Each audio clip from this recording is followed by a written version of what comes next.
This is day one as a refugee in Canada. We made it across the border yesterday afternoon, and we're in an Airbnb now. I don't have a home. My forwarding address is a friend's in America. I only have 6 months to figure something out, but I'm just telling myself over and over again, what if it all works out? What if it all works out? Because that's possible too, you know?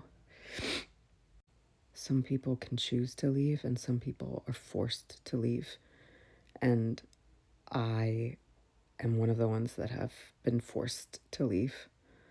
I think a lot about like Jews in Nazi Germany, and for a long time I was like, why didn't they get out? You know, like the signs were so clear and things were so bad for so long. Why didn't they get out? And the reality is that a lot of them tried. A lot of them tried. And they were turned back. You know, think about the St. Louis, the ship filled with Jewish refugees that was turned away from country after country and forced back to Europe, and most of them died in the Holocaust. And those were the ones that were able to scrape together enough to afford passage for themselves and their families. You know, and like a lot of people tell me, oh, I could never do that, or I don't have money to do that. But the reality is that when violence comes to you, you leave or you stay. And you have shitty choices. Either one is a shitty choice.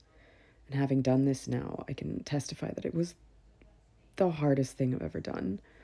Just ripping my life apart at the seams to come to a strange place where I don't know if I'll be able to stay or be welcomed. Canadians are so kind. From just my experiences online, there are so many kind, welcoming Canadians.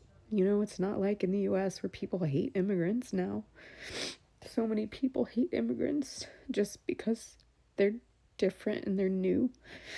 Even though we were supposed to be like a country of immigrants, right? Like that's what we said for years.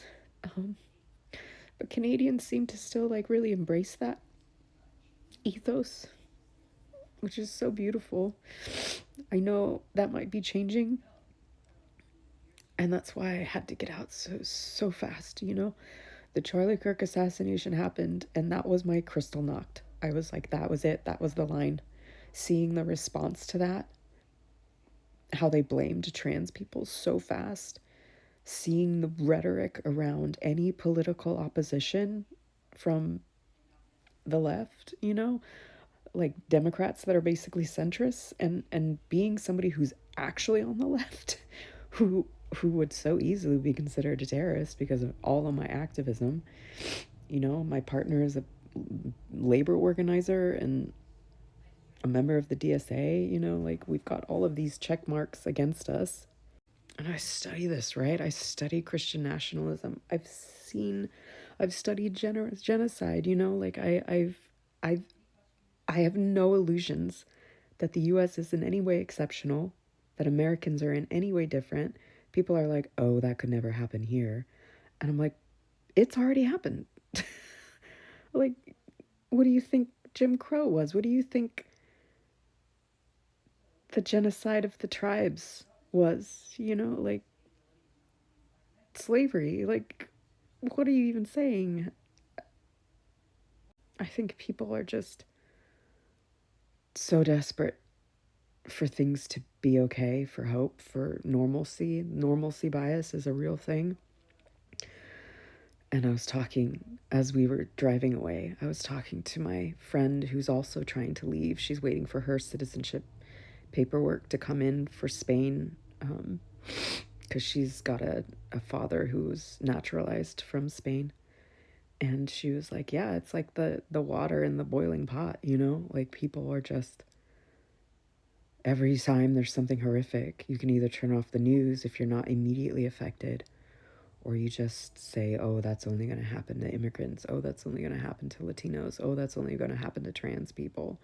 The reality is that once it starts happening, anybody can get in the way. And even if we don't enter a full-blown civil war, which is likely at this point, I I just see the political violence ratcheting up. You know, even just the randomness of the violence ratcheting up. And the reality is that like even if Trump hadn't gotten elected, what future is there in America? What career could I ever have had as a sociologist who studies far right extremism? You know? I'm tired of being so afraid of getting sick and going into medical debt. I'm tired of not being able to afford a house. I'm tired of being afraid, you know, when I'm teaching in classrooms that somebody's gonna come and shoot it up. What kind of fucking country is that? And that's just kind of the stuff that everybody goes through. It's not even like specific to my positionality as a non binary person and as a leftist. I fully understand why people stay. And I don't fault them. It's so hard. It's so hard. Every choice is so hard. These have been so difficult to just make these choices back to back to back of what to keep and what to let go, and throwing away things that matter to me and selling stuff that I treasure to people who don't give a shit about it, you know. And I have had the ability to like store a few things in a storage unit and with friends, and my partner has a work visa, so they're gonna come back and get it. But like the fear we felt crossing the border, the fear of not being able to stay.